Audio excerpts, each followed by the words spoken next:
Oh, humbug. Thank you, Madam Toastmaster. Kate, great job. You are really moving through the manual very quickly, and certainly you've demonstrated your ability to do that, and so I encourage you to continue the effort that you're making.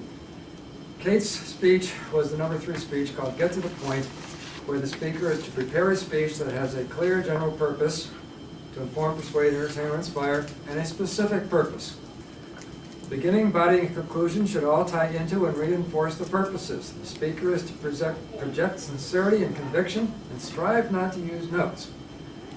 Any nervousness displayed should be minimal, etc., etc.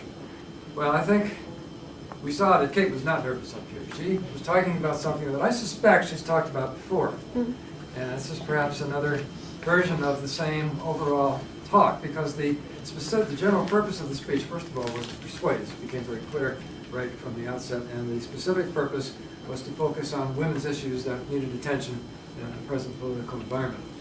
And under that, Kate, you had a couple of specific examples. You went to the board and put the acronym up there, and then you explained it. But most important, you gave a call for action in each one. President Obama should do such and such.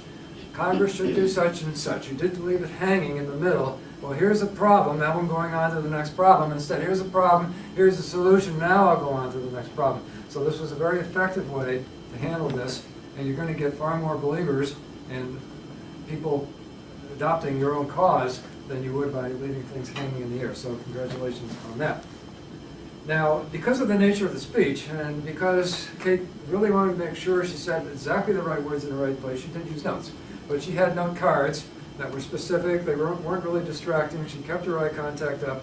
And so I really, this was, as far as not using, trying not to use notes in this speech, that's a minor aspect of this assignment. The major aspect is to have a specific purpose, or a general purpose, and a specific purpose. And so you did that. And in this case, I think notes were needed, because you didn't want to say the wrong thing or lose your train of thought, because you were up here trying to project the image as a credible person speaking on the topic that you were, and you did come across that way.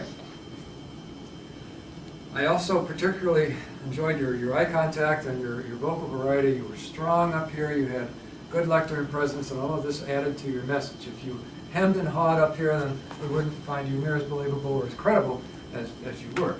Credibility is very important when you're any kind of a public figure giving a speech on TV, whatever it is. Credibility is important.